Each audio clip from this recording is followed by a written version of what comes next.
Assalamu alaikum dear students, I am Anjum Shafiq, your biology teacher for grade 10, and today I am going to discuss the feedback mechanisms in the human body. So dear students, पहले हम इसको define करेंगे that what is feedback mechanism.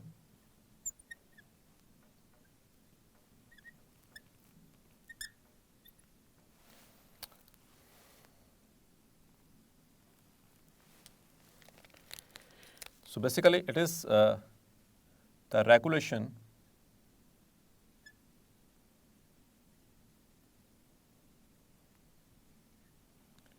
of a process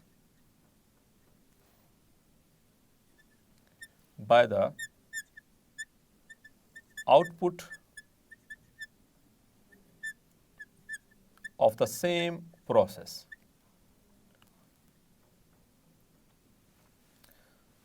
So that is called as feedback mechanism. Dear students, आप इसको ज़रा detail से देखते हैं. बहुत इंपॉर्टेंट टॉपिक है रिगार्डिंग लॉन्ग क्वेश्चन और बहुत मज़े का टॉपिक है. जितने भी हमारे एंडोक्राइन सिस्टम चल रहे हैं अंदर, एंडोक्राइन ग्लैंड्स अपने हार्मोन्स को सेक्रेट कर रहे हैं, वो कांस्टेंट रेट पे नहीं करते. मतलब ऐसा नहीं है कि अगर इंसुलिन रिलीज़ हो रहा है तो वो रिलीज़ हो ही जा रहा है, ग्लूकागॉन है तो वो रिलीज़ होता है तो वो रिलीज़ हो ही जा रहा है, टेस्टोस्टेरोन रिलीज़ हो ही जा रहा है. So this is not the situation. ऐसा नहीं होता. ये जितने भी प्रोसेसेस हैं ये एक बड़ा कंट्रोल्ड मैकेनिज्म के ज़रिए चलते हैं. अब हर एक जो हार्मोन जो कि अपने एंडोक्राइन ग्लैंड से सेक्रेट हो रहा है वो किसी ना किसी के रिस्पॉन्स में, किसी ना किसी आउटपुट के रिस्पॉन्स में सेक्रेट होता है.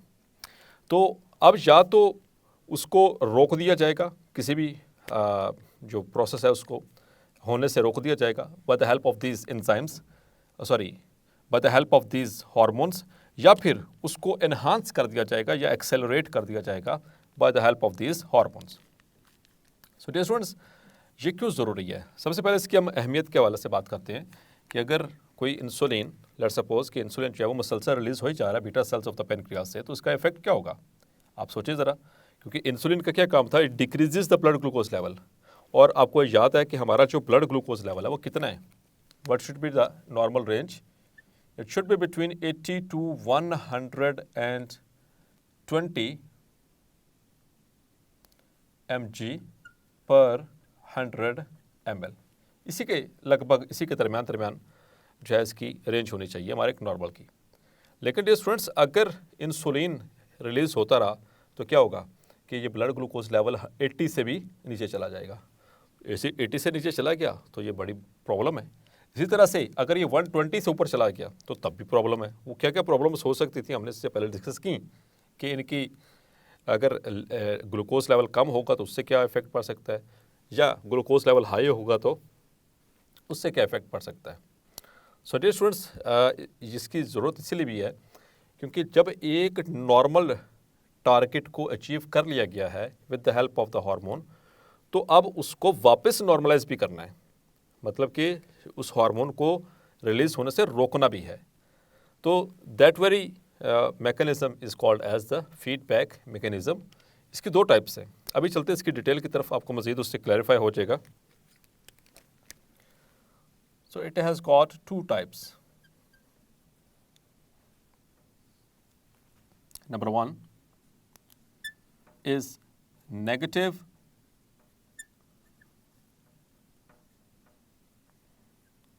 feedback mechanisms,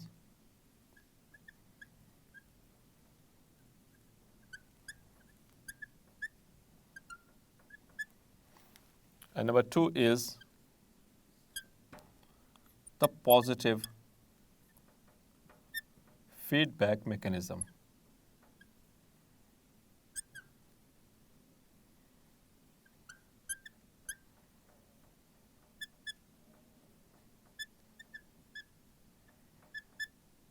तो ये दो तरह के मैकेनिज्म्स, फीडबैक मैकेनिज्म चल रहे हैं हमारी बॉडी के अंदर. लेकिन डियर स्टूडेंट्स, ज़्यादातर जो हमारी बॉडी के अंदर फीडबैक मैकेनिज्म्स हैं वो नेगेटिव है. अब नेगेटिव इन द सेंस नहीं कि ये हमारी बॉडी के नुकसान कर रहे हैं. सो नेगेटिव मीन्स कि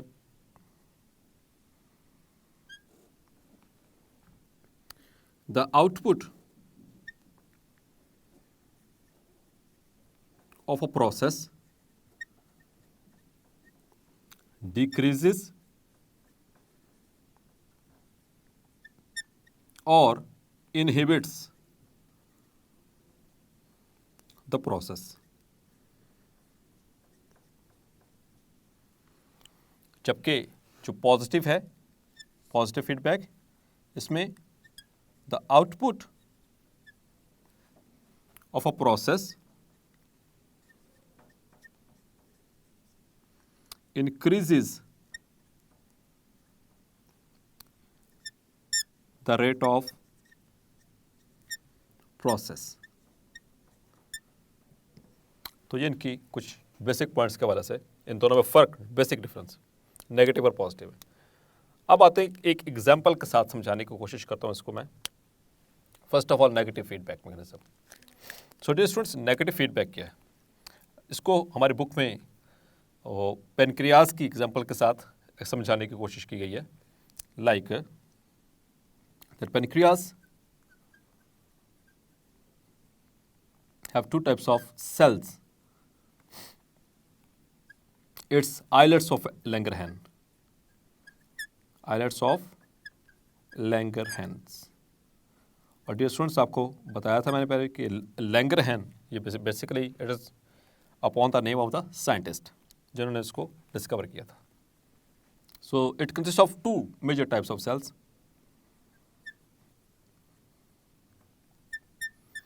alpha cells and beta cells.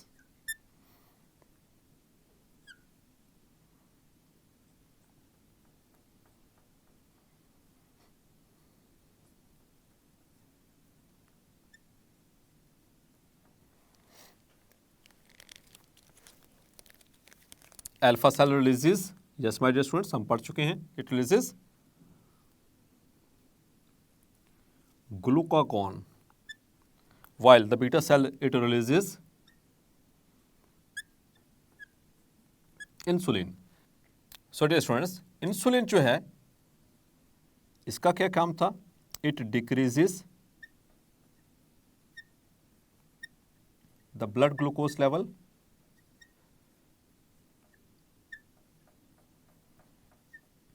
while glucagon it increases the blood glucose level.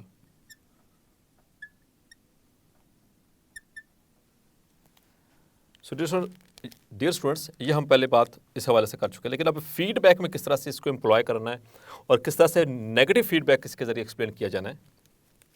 सो जैसा कि हमने यहाँ पर बात की कि normal blood glucose level is maintained between 80 to 120 mg per 100 ml. So as soon as the blood glucose level rises, जैसे ही ये 120 मिलीग्राम पर 100 ml से राइज किया, लेट्स सपोज कि it has gone up to 140 mg पर 100 ml। तो ऐसी सिचुएशन में dear students, the beta cells will be activated. So the beta cells, these cells they will release insulin, insulin को release करेंगे और insulin क्या करेगा, इन ग्लूकोज के जो मॉलिक्यूल्स हैं जो 140 मिलीग्राम पर 100 ml तक राइज कर चुके हैं, इनको ट्रांसपोर्ट करेगा into the cells. So insulin transports glucose to the cells, cells में उसको ट्रांसपोर्ट कर दिया। तो उससे क्या हुआ कि जो ब्लड ग्लूकोज लेवल है वो नीचे आना शुरू हो गया। लेट्स सपोज कि ये अब रह गया 130 मिलीग्राम्स पर 100 ml, but still it is not in the normal limit, क्योंकि नॉर्मल लिमिट है 120 mg पर 100 ml। तो फिर ऐसी सिचुएशन में क्या होगा डियर स्टूडेंट्स कि सेल्स को जितनी चाहिए थी ग्लूकोज मिल चुकी है, फिर भी बच गई, यानी कि 10 mg का still there is a deficit. तो उसको कैसे पूरा करवाया जाएगा? अब इस में से इंसुलिन क्या करेगा, it will store the surplus glucose into liver, तो उसको लिवर में स्टोर करवा दिया जाएगा, and also the muscle cells, और उसको मसल सेल्स के अंदर भी करवा दिया जाएगा। और आहिस्ता आहिस्ता क्या होगा कि now the blood glucose becomes in the range of 120 mg पर 100 ml।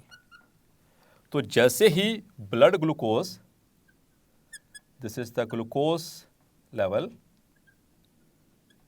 तो जैसे ही ये 120 तक पहुंचा, so this is actually the output. जो ब्लड ग्लूकोज की जो कंसंट्रेशन है, जो नॉर्मल कंसंट्रेशन है, दैट इज द आउटपुट। जैसे ही ये नॉर्मल रेंज में आया, अब यही आउटपुट कंट्रोल करेगी उस पीछे वाले प्रोसेस को, कि जिसकी वजह से रिलीज हुआ इंसुलिन, कहां से, फ्रॉम द बीटा सेल्स। तो अब क्या होगा कि when this level is achieved, the production of insulin from beta cells is inhibited. Inhibit का मतलब कि इसको रोक दिया जाएगा, क्योंकि नॉर्मल लेवल अचीव हो चुका है, अब इसकी जरूरत नहीं है इंसुलिन की मजीद, तो इसको रोक दिया जाएगा। So this is called as negative feedback. किस तरह से? The output of a process decreases और इनहिबिट्स द प्रोसेस। आउटपुट क्या थी? Normal level of blood glucose, इसी ने ही रोक दिया किसको? इंसुलिन को। इंसुलिन रिलीज हुआ था इसी के रिस्पॉन्स में, ब्लड ग्लूकोज के रिस्पॉन्स में, लेकिन जब नॉर्मल लेवल अचीव हुआ तो इसी नॉर्मल लेवल, यानी कि this output the blood glucose concentration, it inhibits the secretion of insulin from the beta cells. So this is negative feedback. So dear students, let's suppose कि this is the normal range 80 to 120 mg per 100 ml। अब इससे glucose level कम हो गया, let's suppose इससे fall कर गया, अब वो पहुंच गया लेट्स सपोज के 60 तक, 60 mg पर 100 ml। सो डियर स्टूडेंट्स, ये तो ग्लूकोज लेवल कम हो जाएगा, तो सेल को कैसे एनर्जी मिलेगी? जब सेल्स को एनर्जी नहीं मिलेगी, so it will create a problem. So ऐसी सिचुएशन में dear students, so the alpha cells will be activated. Alpha cells इस low level of blood glucose को सेंस करेंगे and they will release glucagon. और ये glucagon क्या करेगा? It will increase the blood glucose level. तो वो कैसे करेगा कि लिवर में से जो ग्लाइकोजन पहले स्टोर की थी, यहाँ पर सरप्लस हमने बात की कि जो सरप्लस ग्लूकोज है इसको लिवर के अंदर और मसल सेल्स के अंदर स्टोर कर दिया जाएगा। किस शक्ल में? In the form of glycogen, in the form of glycogen. तो अब उसी ग्लाइकोजन को ब्रेक डाउन करवा के और उससे बनवाई जाएगी ग्लूकोज, और उस ग्लूकोज को लेकर आया जाएगा इनटू द ब्लड, और उससे क्या होगा कि blood glucose level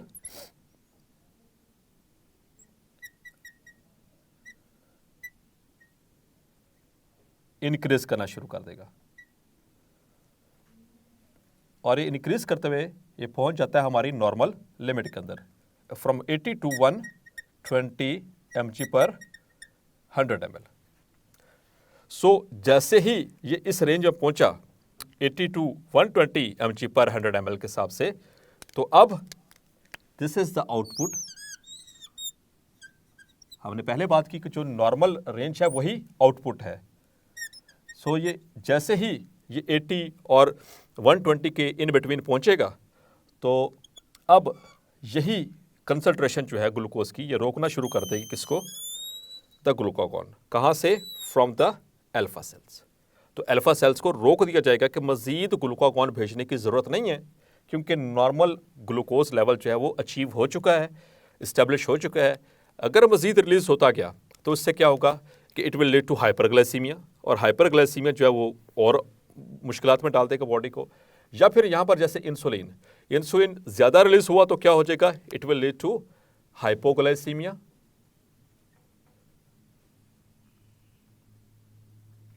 hypoglycaemia means कि low levels of blood glucose जो किस वजह से हो सकते हैं, अगर इंसुलिन रिलीज होता रहा और इसको ना रोका गया। इसी तरह से अगर ग्लूकागॉन इसको ना रोका गया तो उससे क्या होगा, it will lead to hyperglycaemia. तो hyperglycaemia means increased level of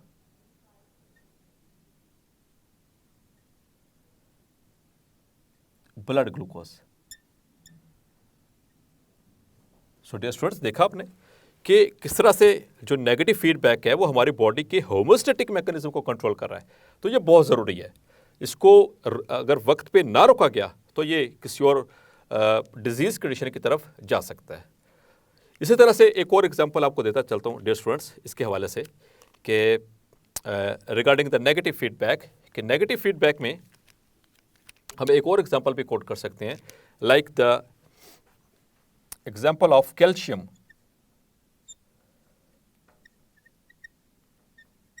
calcium ions in blood.